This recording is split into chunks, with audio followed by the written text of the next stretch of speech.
गांव में सुबह का सूरज जब खेतों पर चमकने लगा तो हवा में ठंडक और मिट्टी की खुशबू घुल गई। गलियों में बैलगाड़ियां चलने लगी, औरतें कुएं से पानी भरने लगी और मुर्गियों के शोर से दिन की शुरुआत हुई। ऐसे में बुबो आहिस्ता आहिस्ता अपने सहन में रखे लकड़ी के तख्त पर बैठा अपने पुराने जूते पहनता नजर आया। उसके बराबर में बिल्ली कपड़ों की झाड़पोंछ में मशगूल थी और सहन के कोने में बुबो की माँ अपनी काली चादर में लिपटी एक पुराना संदूक खोले बैठी थी। संदूक में से एक पीले रंग की पुरानी मिट्टी की गुड़िया निकली। बुबो की माँ की आंखें चमकने लगी। उसने गुड़िया को आहिस्ता से सहलाया, जैसे कोई सदियों पुराना राज उसके दिल में हलचल मचा गया हो। बुबो ने माँ की तरफ देखा और आंखों से पूछा, ये कहाँ से आई? माँ ने धीमी सांस ली और आसमान की तरफ देखा, जैसे यादें बादलों में छुपी हों। फिर आहिस्ता से संदूक में से एक पुराना खत निकाला। वो खत जिस पर नीली रोशनाई में एक पुरानी महक बसी हुई थी। माँ ने कुछ न कहा, बस खत बुबो को थमा दिया। बुबो ने खोला तो तहरीर में सिर्फ एक जुमला था, मेरे ख्वाब अधूरे हैं, उनको पूरा करना तुम्हारा फर्ज है। बुबो का दिल धक से रह गया। बिल्ली ने हैरानी से खत देखा, फिर माँ की तरफ देखा। उसके चेहरे पर सुकून था, जैसे वो बरसों से यही लम्हा चाहती हो। बुबो जानता था कि माँ ने अपनी जिंदगी में बहुत कुछ छोड़ा है, लेकिन इस ख्वाब का वो कभी जिक्र न कर सकी थी। उसी लम्हे बुबो के जहन में एक ख्याल आया। आज गांव में पुरानी चीजों की मंडी लगने वाली थी। लोग अपनी पुरानी यादें, चीजें और किस्से लेकर आते थे। शायद वहाँ कुछ ऐसा मिले जो माँ के ख्वाब को जोड़ दे, कोई ऐसा सिरा जो इस खत को मुकम्मल कर दे। बुबो ने बिल्ली से कहा कि आज वो मंडी जाएगा। शायद कोई पुरानी गुड़िया या यादगार ऐसी मिल जाए जो इस संदूक से जुड़ी हो। बिल्ली फौरन तैयार हो गई, मगर एक शर्त पर कि रास्ते में वो खेतों के पास वाले कुएं पर रुकेंगे, जहाँ आज गांव की लड़कियां मिलाद के लिए इकट्ठी हो रही थी। बिल्ली को वहाँ की नमको और खजूरें बहुत पसंद थी।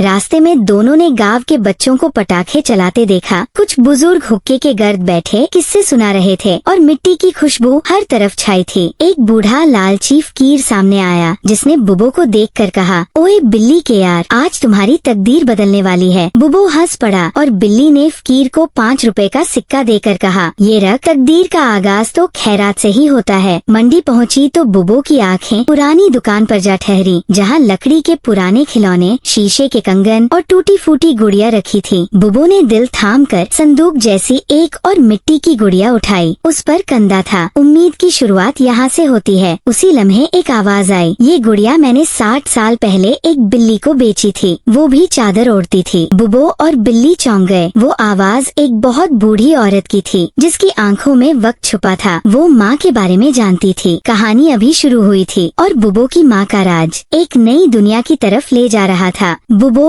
और बिल्ली एक लम्हे को साकित हो गए। सामने खड़ी वो बूढ़ी औरत छड़ी के सहारे खड़ी थी, बाल सफेद, आंखों में नमी और आवाज में लर्जिश, जैसे वो बरसों से किसी कहानी के अंजाम का इंतजार कर रही हो। हाँ, वही बिल्ली। उसकी आंखों में एक ख्वाब था, कुछ ढूंढ रही थी पर कभी लौटी नहीं। बुबो ने गुड़िया आहिस्ता से उस औरत के सामने रखी। यही थी? औरत की आंखें भर आईं। हाँ बेटा, यही। ये ख्वाब उसने मेरे हवाले किया था कि कभी मेरा बेटा आएगा और ख्वाब मुकम्मल करेगा। बिल्ली ने दिल से महसूस किया, जैसे माँ की खामोशी में कोई चीख छुपी थी और अब वो गूंज बनकर सामने आ रही थी। बुबो ने औरत से पूछा, लेकिन ख्वाब क्या था? बूढ़ी ने आसमान की तरफ देखा और कहा, ख्वाब ये था कि गांव की औरतें, जिनकी मेहनत और कुर्बानियों को कभी सराहा नहीं गया, उनके लिए एक ऐसा कोना हो जहाँ वो अपनी पुरानी चीजें, यादें और कहानियाँ रख सकें। एक यादगार कमरा। तुम्हारी माँ चाहती थी कि गांव की औरतों के ख्वाब कहीं महफूज रहें। बुबो और बिल्ली ने एक दूसरे को देखा। ये सिर्फ गुड़िया या खत का राज नहीं था, ये एक नस्ल का पैगाम था जो बुबो की माँ ने बरसों से दिल में छुपा रखा था। अगले ही दिन बुबो ने गांव के बुजुर्गों से बात की। वो पहले तो हंसे, अरे बिल्ली का बेटा अब यादगारें बनाएगा। लेकिन जब बुबो ने वो पुराना खत और गुड़िया दिखाई तो सबकी आंखें झुक गईं। कुछ ने खांसी ली, कुछ ने दाढ़ी सहलाई। फिर आखिरकार एक बुजुर्ग ने कहा, ठीक है, चौक के साथ जो पुराना कमरा है वहाँ तुम्हें इजाजत है। बूढ़ी औरत ने खुश होकर बिल्ली को कुछ पुरानी चीजें दी, मिट्टी के बर्तन, एक फटा हुआ दुपट्टा और लकड़ी का आईना। ये सब उन औरतों की हैं जिन्होंने अपने ख्वाब चूल्हों की राख में दफना दिए। अगले चंद दिन गांव में चहल पहल रही। बुबो